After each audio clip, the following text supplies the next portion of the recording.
So hello everyone, my name is Nedim. I work for Sustineri Partners for years now, and this room is kind of amazing because last time when we were here we were discussing actually about these topics and how a region can improve, and it's really a remarkable result what we see now at Adria Future Summit, because last time we just did talk and now we have a hackathon, we have innovation sessions, we have great presentations of different startups coming in, and we have a huge influx of young people coming.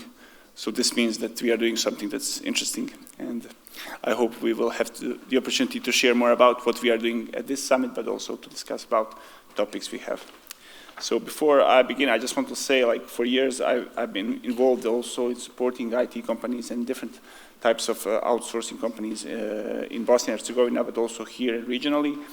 And every time we were always discussing about outsourcing and about potentials, but also about dangers.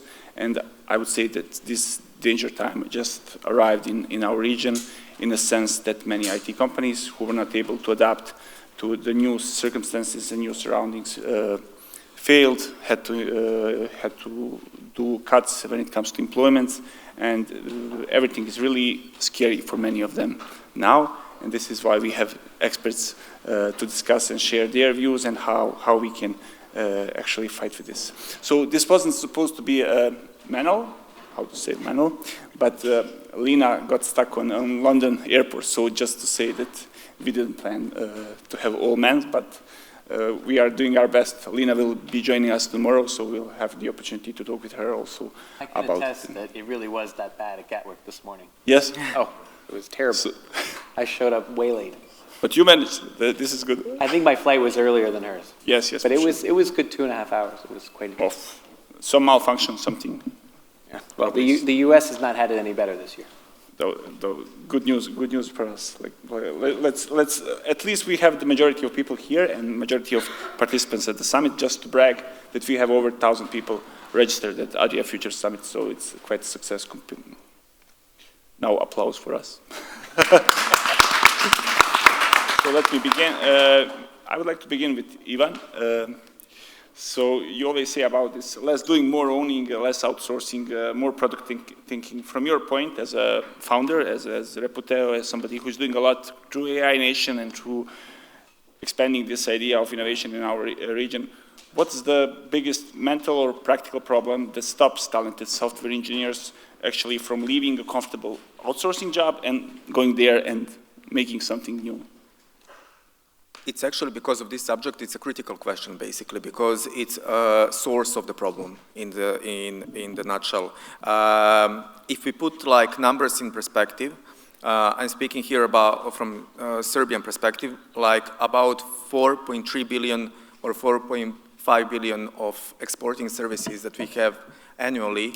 Almost like 95% of those are coming from outsourcing.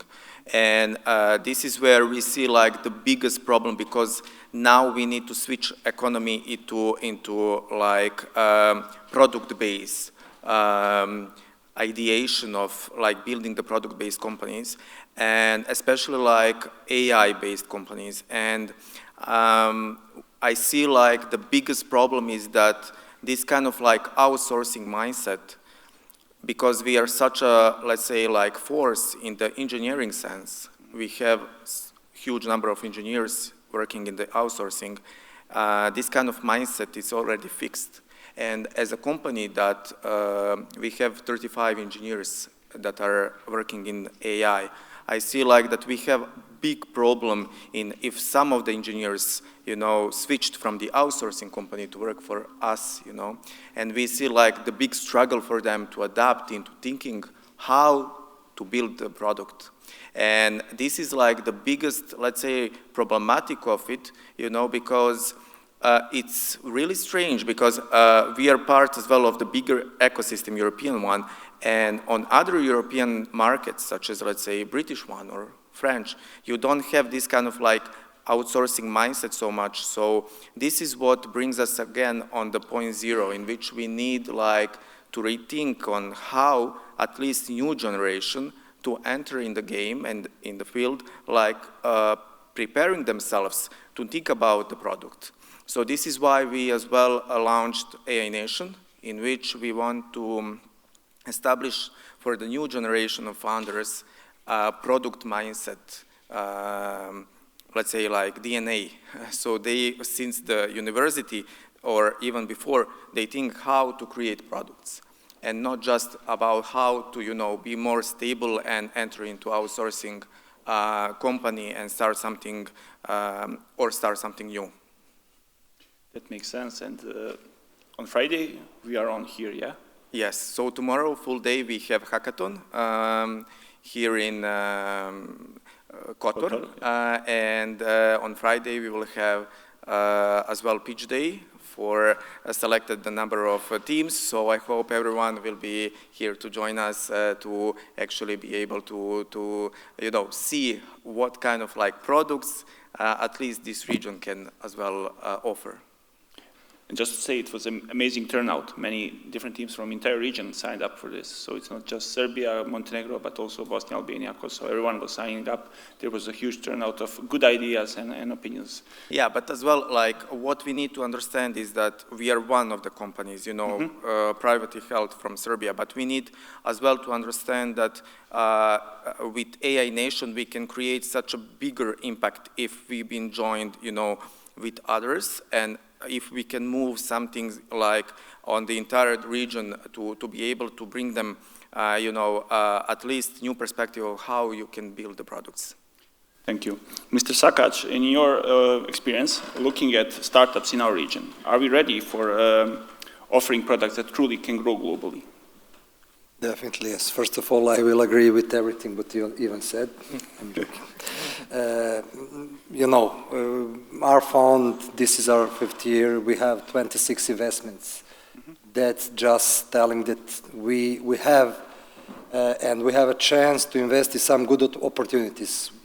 All VC funds, we are CVC, basically. We are corporate venture capital fund, and the good thing from our perspective is because we have one huge company in our backbone, that's the Telekom Serbia, and we try, our first mission was to try to find the telco from the future, telco in the future, not from the future, and also potential new revenue stream from the future. But definitely today, if you are a startup and if you want to develop something, I think that I like to compare these with the sport, with professional sport.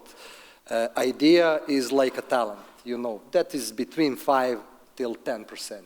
All other is hard work. You need to be dedicated, focused. Everything, you know, it's on completely other side. And all of these 26 startups from our portfolio, all of them, they have some traction, you know.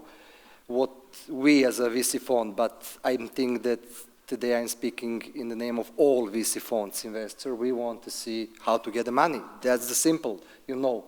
I don't want to invest in good idea and, you know, to going out say, hey, they're great, they have great product. No, they know how to sell the product globally, you know. They scale up very fast, their team is very smart, you know. They have competition because today it's impossible, you know, to be alone on the market, and they know how to do that.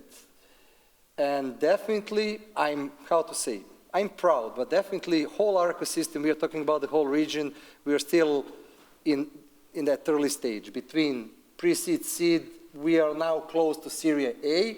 From our portfolio, we have 4 companies with 1 mil plus ARR, recurring revenue. That means that they are ready for Series A. That means that they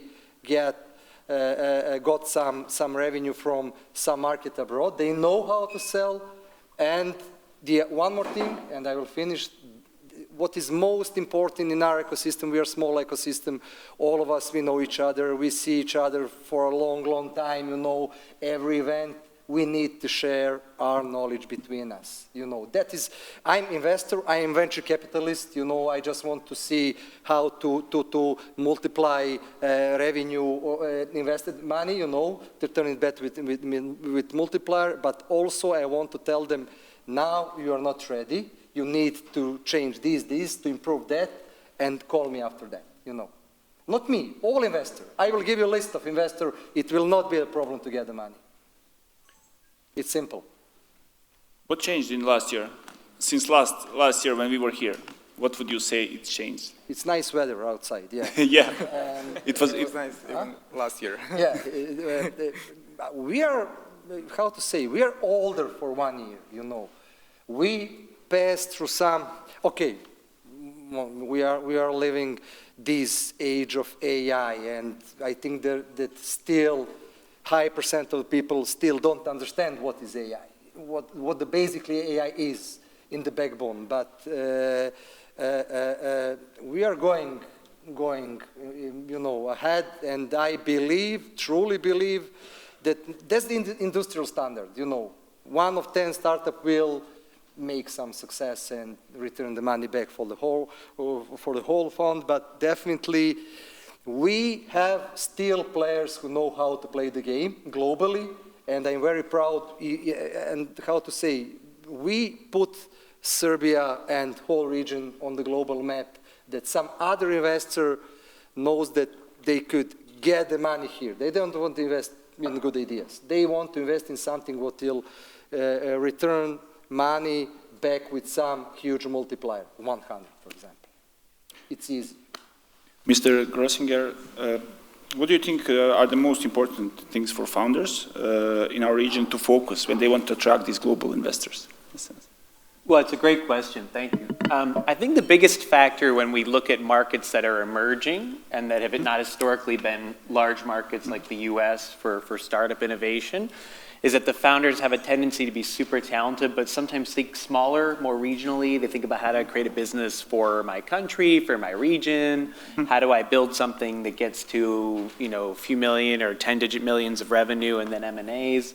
And I think if you want to attract capital from the top global firms, the Andreessen Horowitzes, the Sequoias of the world, folks like us that co-invest with them regularly, you have to be thinking, you know, how do I create a unicorn company? You know, am I building something with a particular market approach that is unique, not only in my region, but globally? Do I have an approach and a differentiation based on my background and experience that allows me to execute it that's different? And how do I, like, make that clear? And so you have to be thinking with that mindset from the beginning, which also I think ties back to that other question around, you know, how to, if people have been working in more of a corporate or outsourcing environment, they have to change their mindset both around to how do I create something as opposed to just build something that someone else told me to build, but also how do I create something that can be, you know, more globally impactful is super important. The other thing is they have to think about how to raise capital, you know. I mean, not to expound too much on the question, but I think, you know, there's the side of building a business and ideating a business, which is important, but then there's also the side of raising capital, investor management, global brand projection, and usually you need 2 co-founders because one co-founder is more veered in the technical direction, and one co-founder is usually more veered in the sales direction, even if both founders are technical. And one thing I do see in US teams pretty routinely and in teams from the UK that we fund or Germany that we fund, some of these more sophisticated markets, is that they almost always have 2 or 3 co-founders that are synergistic in that way. So that's some of the things I would encourage folks to think about in this region.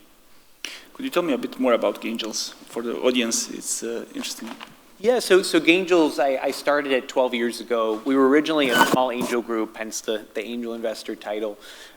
For our community, and then we grew starting in 2019, 2020 when we started investing in any founders as long as they embrace our broader inclusion ethos, and we also started co-investing more routinely with the leading funds. And now Gaingels today, we have 3,300 portfolio companies. I think we're the second most active, largest active portfolio in the planet after Y Combinator. We have the 3rd most unicorns of any fund, we have the 3rd most companies that we invested in before they were unicorns that are now unicorns. Andreessen has the most, Sequoia has 2nd, and we're 3rd. Stanford Business School did a study on that last year. That's my favorite Gaingels stat, actually. And then, you know, the last piece We've invested now about $1.3 billion or so across the AUM, and it's a mixture of both funds and SPVs. And so I'm the GP. I'm still running it. You know, we'll probably be sitting here talking about it in 2050, and hopefully I'll be really old and still running it. So, you know, there we go. Thank you. Nedim, I'm not sure if you know that, probably not, but some random curiosity. Actually, you invested in my last company. Yeah. In the British one, yeah, and so actually you are co-investors into one, so yeah. That's fantastic. Yeah, I just figured it out that you will be on the panel just like 5 minutes ago, so. And I was rushing from Gatwick to get here and didn't look, but I'm going to look now. Yeah. It's such a small world, you know? Yeah. Or it was a great idea. I mean, between Gaingels and Antler, we're probably in a fair number of the of the companies at a seed stage at one level or the other. I think so. Yeah. Mr. Berge, thank you for Lovable. Lovable is great. Everyone is using it here. Thank you. As we were preparing for Summit, I think it was one of the applications that we used a lot. So based on your experience in new markets, what's the most important things that helps a region successfully make this big jump that we were talking about? Big jump from outsourcing to making products. Maybe I'll build on a lot of the good points Paul just shared. I think the one maybe comparison to some of the challenges you pointed out is where I'm from, Oslo in Norway. I think it's a bit of the same things you described, that people are thinking very much about, I'll conquer the Norwegian market and the Nordics, and if everything goes well, one day I'll go into, I don't know, Western Europe. And it's a bit ironic, right? Because in the US, you could probably get away with thinking nationally because it's such a big market. But there people think really globally and really with a big scale. And I think a lot of the smaller markets, I can again use Norway as an example. I think it's great, exceptionally great technical talent. But in many cases, you don't have that ability to sell, which is not just boasting about what you're going to build. I think a lot of people are good at that without substance, but it is an important thing regardless, right? Because you need to think, how do investors think? How do you pitch something? I don't care if you're deep in biotech. If you can't explain it simply, then you lose 90% of the investors. So I think that combination of business and more technical talent is lacking in a lot of the smaller markets where perhaps it's two people from the same background coming together to build. And also being realistic about the gaps, right? So as we heard from the other side of the panel with TS, right? It's investing quite big checks, or up to quite big checks. I was reading up in the most successful companies you back. It's super important and tremendously important. But if you are in a market where there are no such players, then you need to be aware of it and plan accordingly. And I think that not being realistic about the capital pathway is sometimes making companies go into challenges that I think they could have avoided. That would be one for me. And then the second thing would be, now with AI, it's easy to think that anyone can sort of start a company and scale it. Yes, but you also need to factor in that that's true for everyone else, and the bar to get out is going to be higher than ever before. And I think that a lot of things Paul was listening, perhaps the bar is even higher now than ever before. And because you guys, us, a lot of others are seeing companies, the transparency about what is popping up everywhere is so much easier now than 5-15 years ago. The bar is pretty high because you are comparing to West Coast of the US, the kind of gold standard for a lot of these things from a very early stage. So it's good that the investors are looking more globally. It's great that AI is reducing the barriers to build, but the bar is also getting pretty high. So I think you make a really good point there, that the concept of a regional market is changing/declining. And I don't think it's declined entirely, but I think AI really lowers the barrier also for smaller companies and smaller founders to go after other markets. If you 10 years ago or 15 years ago when I was starting out in the sector, if you were starting a company in New York, you were thinking globally, but you started with New York, then you went to the US, then maybe you thought about Western Europe, then maybe beyond that. And that whole process took a decade plus. Now you can have teams of 3 or 4 people armed with a lot of AI agents that think about multiple global markets within their first couple of years. We know we have several companies in our portfolio that are like 20 million plus ARR in 5 or 6 major markets in year 2 or year 3 with 10 people on staff plus AI. And that would have been something you needed 100 people and 5 years and 100 million in funding and 100 engineers to do, less than half a decade ago. Ivan, how to stay competitive for the region in this AI race when it comes to what are the limitations, especially for the audience to understand, like who is less technical? What would you say? How would you explain what are the key limitations as well as these opportunities we have? As Paul said, like you have a lot of like now easy path as, let's say, founder to build a company from anywhere in the world. But this is what makes as well like a game to be even harder, because you need to escape into such a close niche of like sectors or product base to be able to escape from the big players in the market. Because as you know, like basically if you skip for half a day, Twitter or LinkedIn, you will see like a lot of news like coming from, global big players that they launched this kind of agent, that kind of agent that, sometimes destroys entire companies or entire sectors in the sense of like offering the new AI capabilities. So it's important like to have this kind of like mindset into what I can build, that it's so, critical at this moment, but as well that it's closed in some niche that I cannot be, overrun by some Anthropic or OpenAI new feature.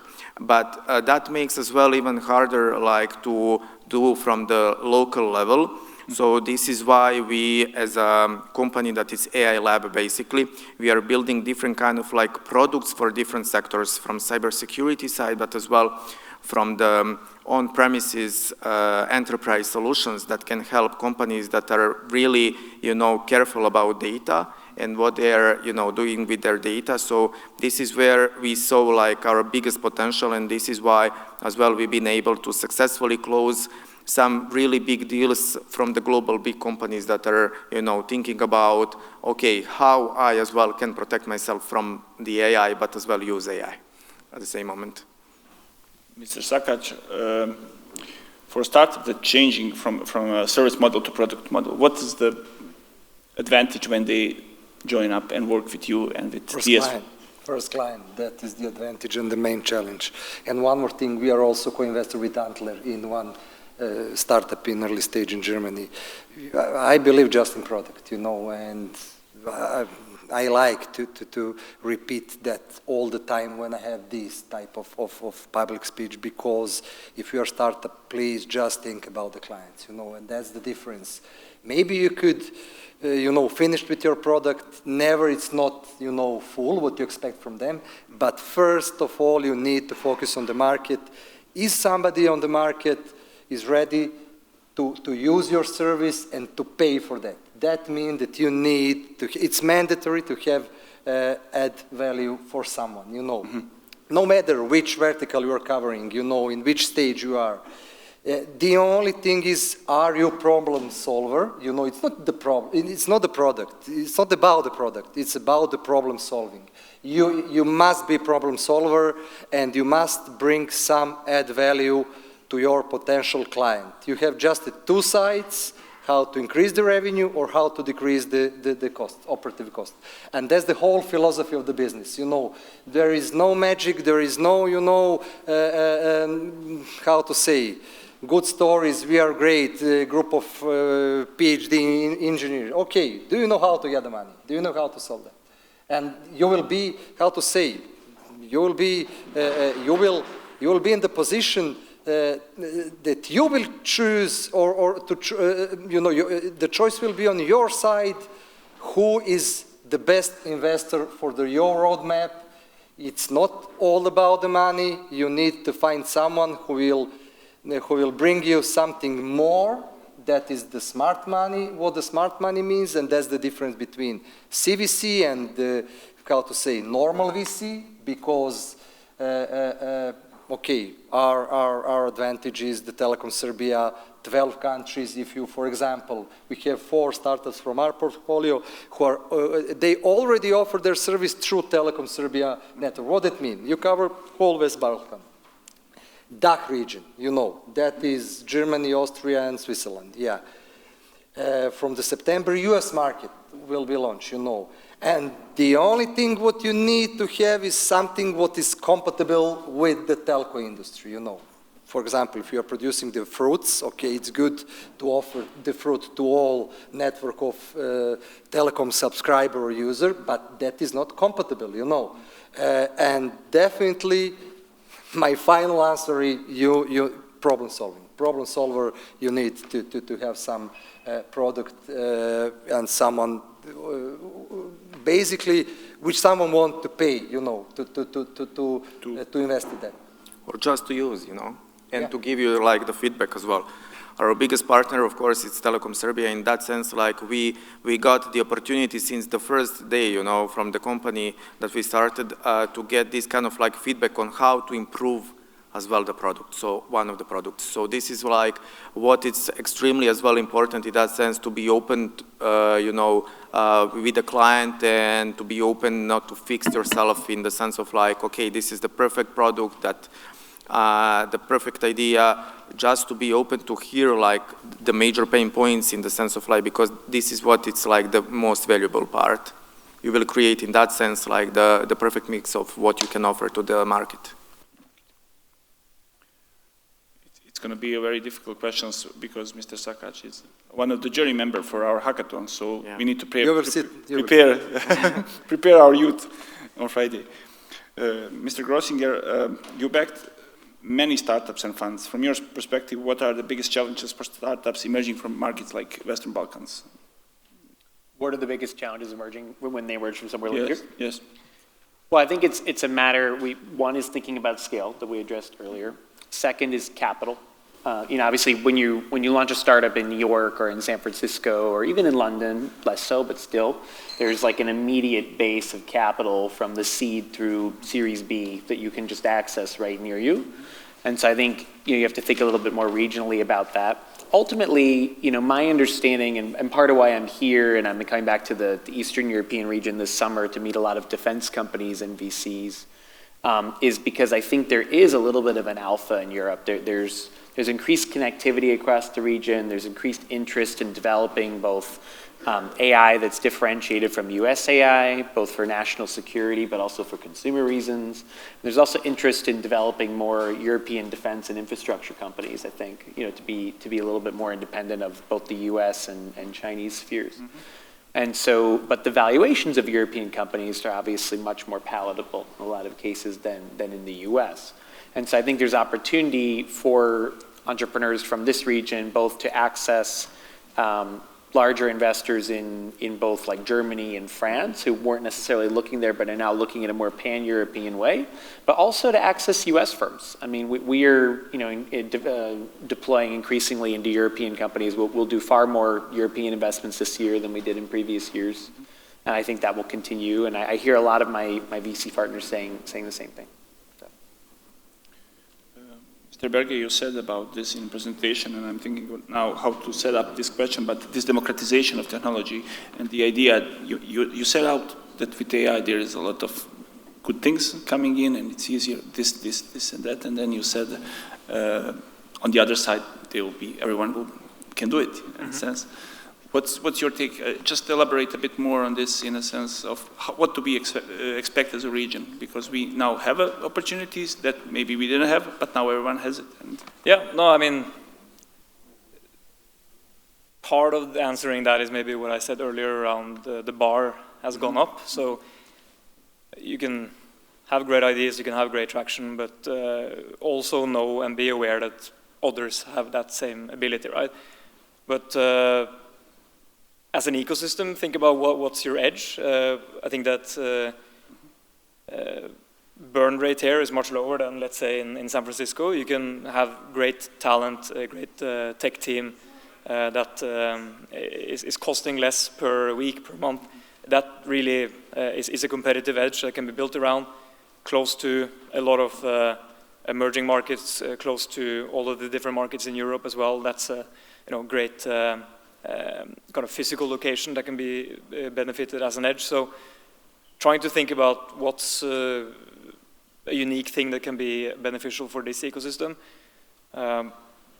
Be aware of the gaps in capital. I think you brought up a good point, Paul, which is that luckily the big pools of capital are looking also more into great startups in more emerging markets. I've seen some of the great names from the US coming into some of our companies in Vietnam, for example, or small cities in India. Like, they would not look there 10, 20 years ago, but because the world is more connected, sometimes pricing can get a bit out of hand in some parts of the US, for example. Increasingly, that capital is going in as well. So I am encouraged that if you are really the top-notch founders in an ecosystem, yes, there will be challenges, but if you are that top-notch, you will also be seen more from the people on the outside.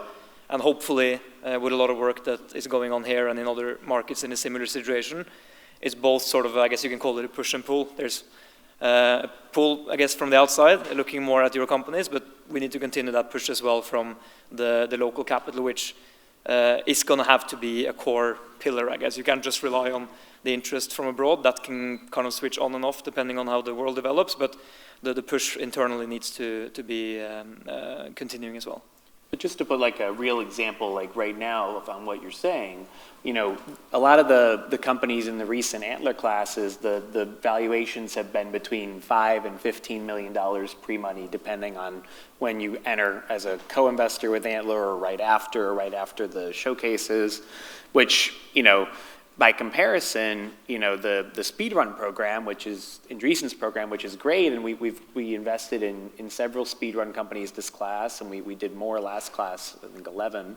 The average valuation is 40 pre this cycle, 35 to 40, which is much higher than it probably should be. Last cycle it was 15 to 20, which was still higher than say yours, but more in somewhat in the same zone. And so for us, and I think for other investors thinking similarly, we still deploy in both, but you start to think a lot about deploying more in regions and in startups where, you can write a 250K check and be, at a 5 or 6 pre and get a pretty significant amount of ownership. If you're writing a 250 or 500K check and the pre-money valuation is 40-something million, you're having a more difficult time, getting the alpha that you need at the beginning.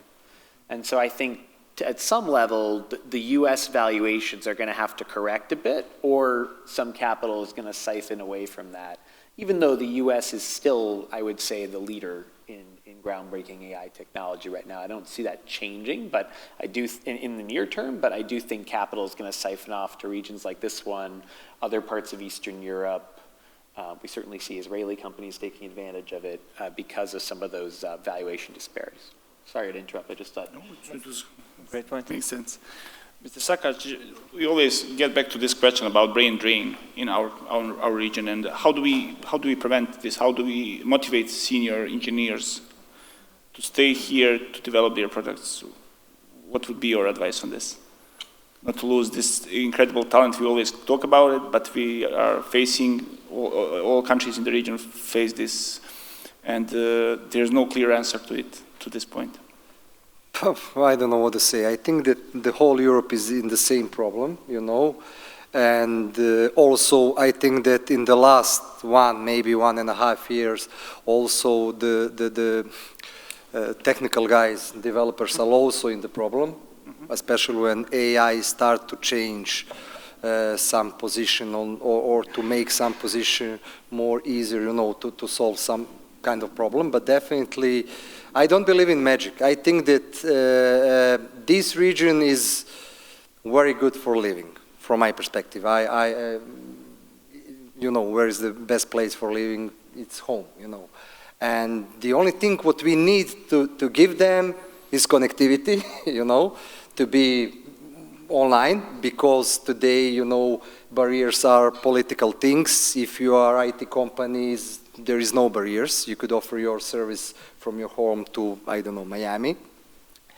And definitely we have capital. I believe that also, you know, the Antler and the other funds, if they find some good opportunity, they will invest in the startup, you know, who is next Rising Star or, you know, unicorn, something like that. All investors need good opportunity to invest. I think that we need, I don't know, more time for some good successful story from this country, and that will put definitely Serbia on the global map. You know, we have Djokovic and Nikola Jokic in the sport. We need some good player from. We are good in this sport. We are talking about the IT industry. We are good knowledge, domain knowledge, everything. We just need, you know, more luck, I think, and more time. Few years, we will see. I'm optimistic. Ivan, maybe to finalize this discussion also with your points, what will you say to these kids that are coming in for a hackathon? How will you inspire them to actually make something? We disagree on something, actually. We disagree for the first time, I believe. But I believe like that we don't have time.